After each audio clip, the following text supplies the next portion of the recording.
देवी भुवनेश्वरी, आज मुझे ज्ञात हुआ कि आपके हर संकेत के पीछे लोक कल्याण के कई कारण छिपे हैं। अंततः देवी गंगा को धरती पर आना पड़ा। उन्हें लाने के लिए भगीरथ को कितने यत्न करने पड़े। हाँ महादेवी, हिमालय देवी गंगा का स्थायी निवास है, किंतु अभी तो देवी गंगा शिव की जटाओं से निकली हैं। महादेवी, उनकी यात्रा बड़ी लंबी है। इस यात्रा में एक अनोखा संगम होने वाला है। कैसा संगम महादेवी भुवनेश्वरी? यह संगम प्रयाग में होगा, जहां इस समय सरस्वती की पावन धारा बह रही है। इसका अर्थ यह हुआ देवी भुवनेश्वरी कि देवर्षि नारद अपने प्रयास में सफल हो गए। नहीं महादेवी, अभी नहीं, अभी इसमें समय है। अभी तो महाराज भगीरथ गंगा को साथ ले जाने की प्रसन्नता में हैं। पीछे मुड़कर भी नहीं देख रहे। उनकी यात्रा अब उस स्थान पर पहुंचने वाली है जहां भगवान विष्णु ने धरती पर सर्वप्रथम अपने चरण धरे थे। यह स्थान देवलोक का प्रवेश द्वार है, हरि का द्वार है। आप तो उनकी यात्रा पर अपनी दृष्टि रखिए।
ये तो वैसा ही प्रकाश है तो पद्मनाभ भगवान श्री विष्णु के नखों से निकलता रहता है।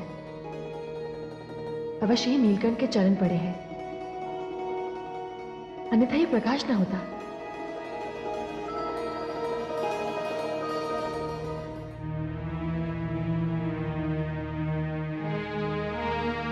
भगीरथ, भगीरथ,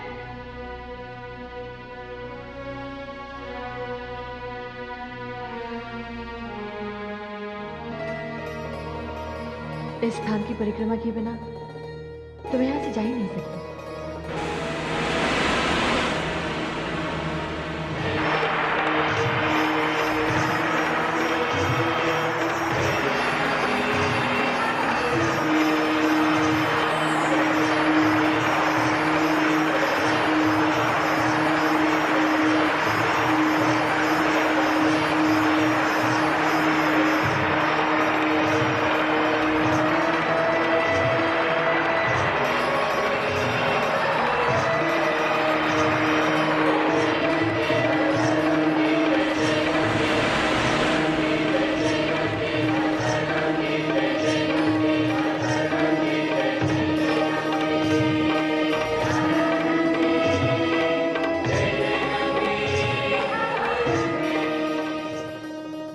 हे पद्मनाभ, इस स्थान से लोग आपको प्राप्त करने की यात्रा आरंभ करते हैं। आज आपके चरण पखार कर मैं धरती की यात्रा प्रारंभ कर रही हूं। मेरी जलधारा सदैव इस स्थान पर आपके चरण पखारती रहेगी। इस स्थान पर आकर मेरी पूजा करने वाला आपकी कृपा से सदगति को प्राप्त होगा। ये स्थान हरिद्वार एक महान तीर्थ बन जाएगा।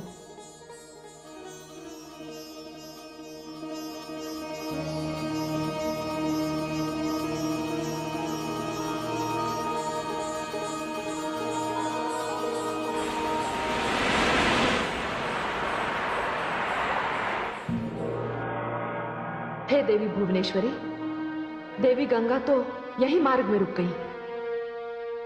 हाँ महादेवी, इस स्थान पर भगवान श्री विष्णु के प्रथम बार चरण पड़े थे। जब सागर मंथन के समय अमृत निकलने पर देवताओं और दानवों में अमृत कलश को लेकर विवाद प्रारंभ हुआ, तब भगवान विष्णु ने यही मोहिनी रूप धारण कर देवताओं की समस्या का निवारण किया था। मैं समझ गई देवी भुवनेश्वरी, जहां जहां भगवान विष्णु के चरणों का स्पर्श हुआ है, वहां वहां से देवी गंगा उनके चरण पखारती हुई निकलेंगी। किंतु हे देवी भुवनेश्वरी, इस भोले भगीरथ का क्या होगा?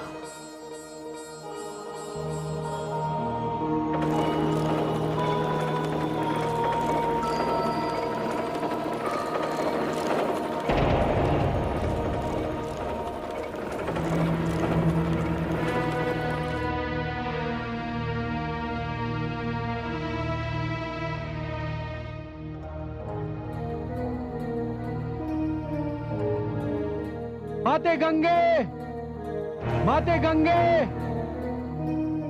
माते गंगे, माते गंगे,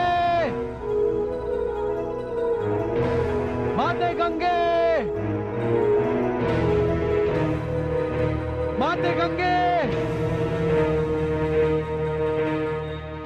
हे माता, मुझसे ऐसा कौन सा अपराध हो गया? मुझसे ऐसी कौन सी भूल हो गई माते, जिसके कारण आपने मुझसे रुष्ट होकर अपना मार्ग बदल दिया? माते गंगे, आपने तो मेरे पीछे पीछे मेरे साथ चलने का वचन दिया था।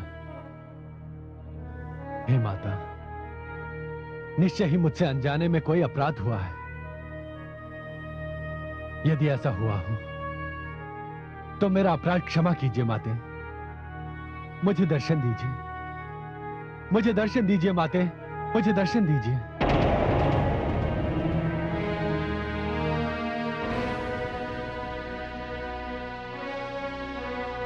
माते गंगे, माते गंगे, माते गंगे, माते गंगे, माते गंगे।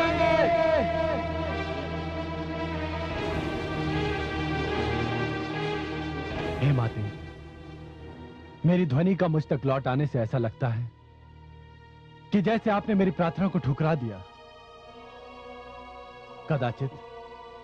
कदाचित आपको ज्ञात नहीं है माते कि मैं अपनी राजधानी से प्रण करके निकला हूं कि जब तक अपने पितरों का उद्धार होते देख नहीं लूंगा, अपने नगर लौट कर नहीं जाऊंगा। माते, लौट आइए माते, आप जहां कहीं भी हैं लौट आइए। माते गंगे, माते गंगे, माते गंगे, माते गंगे, माते गंगे, माते गंगे।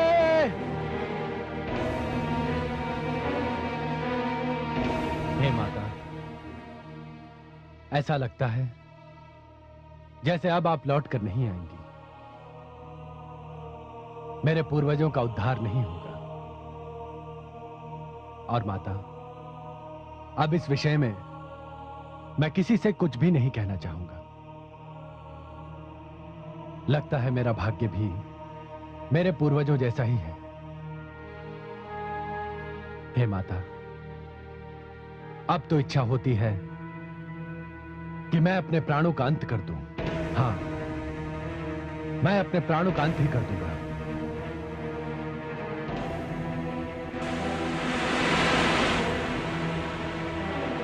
भगीरथ, भगीरथ, भगीरथ।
हे देवी भुवनेश्वरी, ये कैसा अनर्थ होने जा रहा है?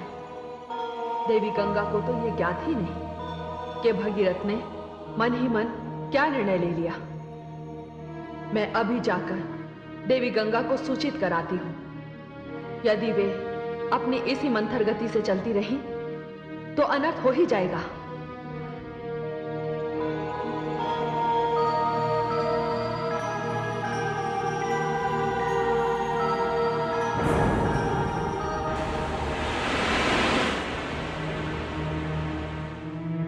भगीरथ, भगीरथ!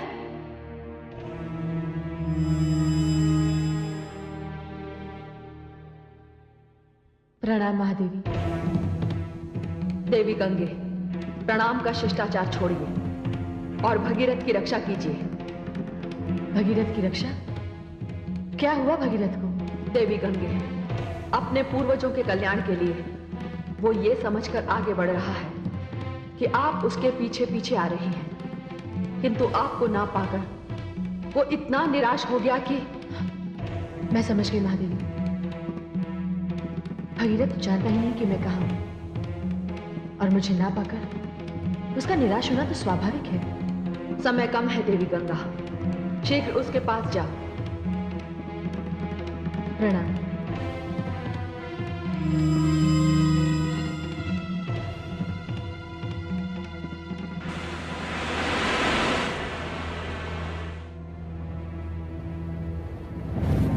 हे माते, मैं उल्हाना नहीं दे सकता।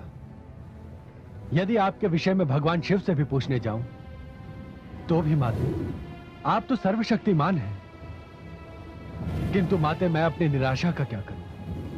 मैं असफल नहीं लौट सकता माते। इसलिए मैंने निश्चय कर लिया है कि मैं अपने प्राणों का अंत कर दूंगा।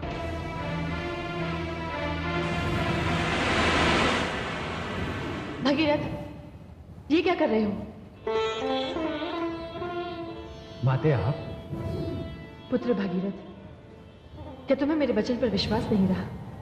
पुत्र, ये मूर्खता से परिपूर्ण पग उठाने की क्या आवश्यकता थी? मैं तो सामने एक विशेष स्थान को देखकर उधर मुड़ गई थी। पुत्र, स्थान पर देवादिदेव भगवान शिव ने विषपान किया था। उसी स्थान पर भगवान श्री विष्णु ने मोहिनी रूप धारण करके अपने चरण धरती पर धरे थे। मैं तो उसी पावनता का स्पर्श करने गई थी। माते, मुझे क्षमा कर दीजिए। मैंने तुम्हें क्षमा कर दिया, किंतु भगीरथ, तुम मुझे साथ लेकर चल रहे हो तो एक बात ध्यानपूर्वक समझ लो। मेरा स्वभाव कौतुक भरा है। मैं जलधारा हूं भगीरथ। चंचलता मेरी विवशता है। यदि आगे भी चलते चलते मैं तुम्हारी दृष्टि से ओझल हो जाऊं तो भली भांति मेरा पता लगाना। मैं तुमसे फिर कहती हूं भगीरथ, मैं गंगा हूं, तुम्हारे साथ चल पड़ी हूं। पुत्र, मैं वापस नहीं लौटूंगी। तुम्हारा कार्य तो मुझे पूर्ण करना ही है। माते, मुझे क्षमा कर दीजिए। मुझे क्षमा कर दीजिए माते।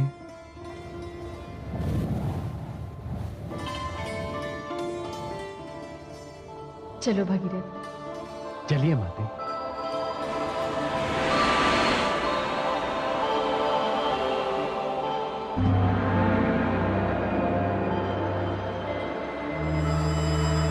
नारायण नारायण। तीर्थराज प्रयाग की इस पावन धरती को नारद का प्रणाम।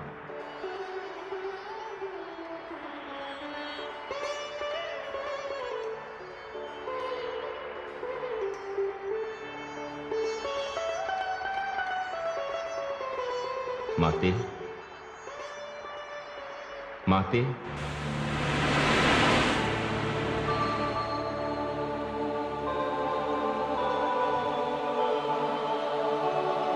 पुत्र नारद। प्रणाम माते। माते, आपके पुत्र का कार्य संपन्न हुआ।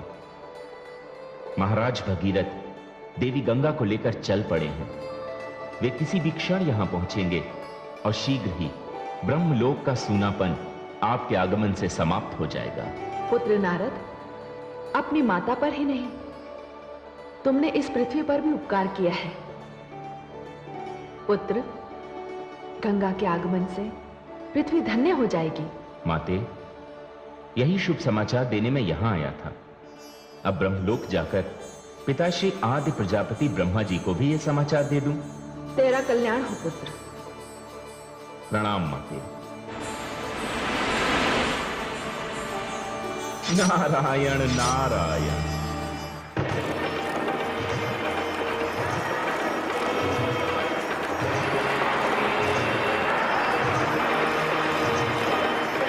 भगीरथ, भगीरथ।